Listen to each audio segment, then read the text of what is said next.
Oke, pada lanjutan video kali ini kita akan masuk kepada pembahasan pengenalan Android Studio maupun pengenalan apa sih aplikasi Android itu. Jadi di gambar ini di sini sudah ada sistematika mobile app development. Di sebelah kiri itu ada native dan di sebelah kanan ada hybrid. Jadi kalau native itu dia single platform atau hanya bisa diinstal dan digunakan pada sistem operasi tertentu saja, sedangkan hybrid itu bisa diinstal dengan beberapa macam sistem operasi. Contohnya begini, pada saat kita ingin membuat aplikasi Android yang sesuai dengan kursus kali ini, kita akan menggunakan native. Kenapa? Karena dengan kita membuat aplikasi berbasis native itu, berarti aplikasi yang akan kita buat nanti hanya bisa berjalan di sistem operasi Android saja. Dia tidak akan bisa dijalankan di sistem operasi Apple ya, Apple. Nah, sedangkan hybrid itu kita bikin aplikasi, tapi nantinya aplikasi tersebut bisa diinstal di sistem operasi Android maupun bisa diinstal melalui sistem operasi Apple. Nah, jadi masing-masing keduanya ini memiliki kelebihan. Apa sih kelebihan native? Jadi kalau native itu dia memiliki kelebihan advanced UI interaction. Kemudian dia juga fast performance, jadi lebih cepat, dan App Store distributionnya itu lebih keren ya.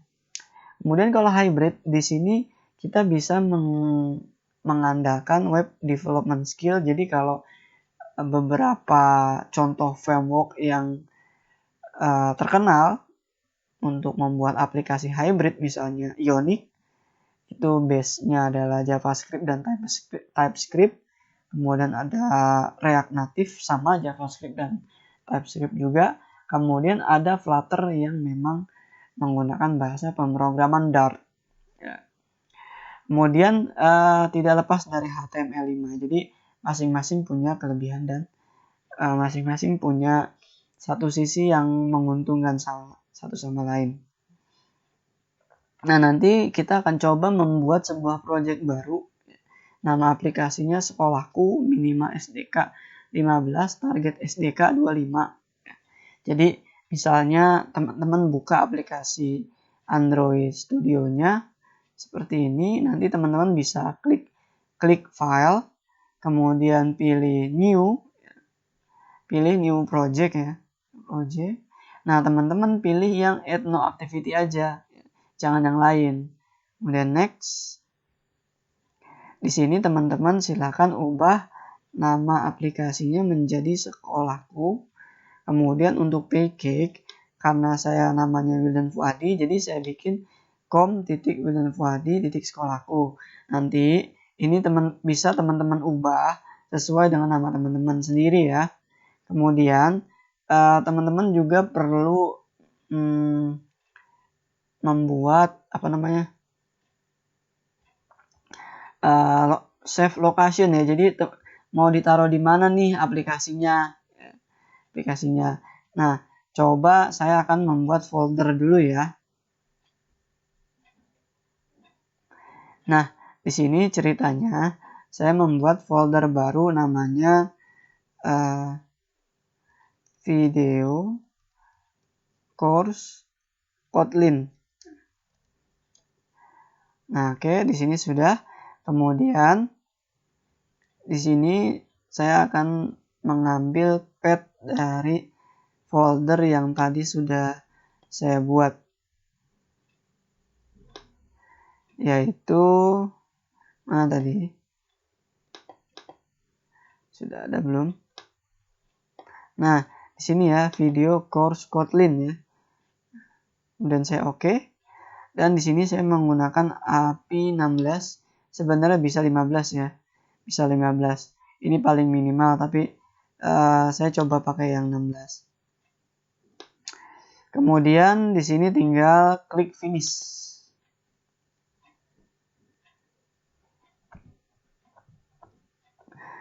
Oke, nanti masih sinkronisasi. Sambil menunggu sinkronisasi selesai, kita akan lanjutkan dulu materinya.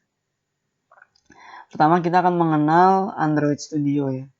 Jadi nanti di dalam struktur project di sini ada folder manifest, kemudian ada folder Java dan ada folder REST. Folder manifest ini akan kita gunakan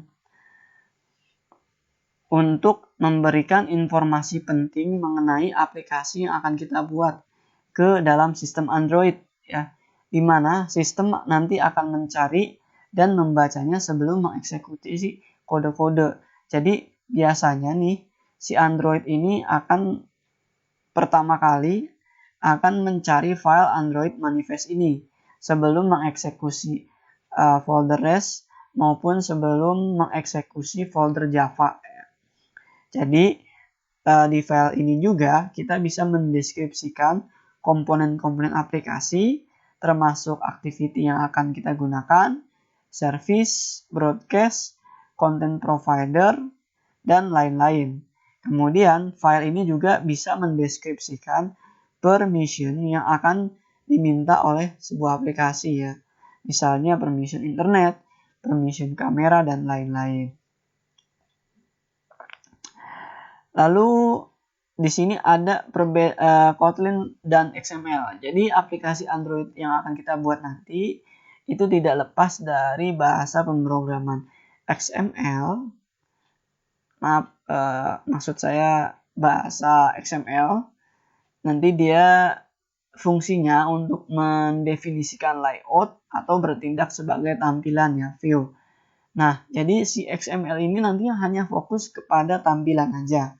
Dia tidak akan bisa mengeksekusi sebuah program karena tugas dari eksekusi program itu justru adanya di Kotlin ya, atau di folder Java.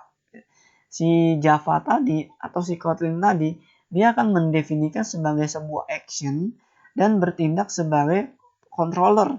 Jadi kalau tampilannya itu XML, kemudian yang bikin penggeraknya adalah si Kotlin tersebut. Jadi saling bersinggungan ini satu sama lain. Ini contoh ya. Ini contoh XML, contoh tampilan. Nah, kalau contoh Java-nya atau REST-nya ya, nanti akan kita coba pada kesempatan yang lain.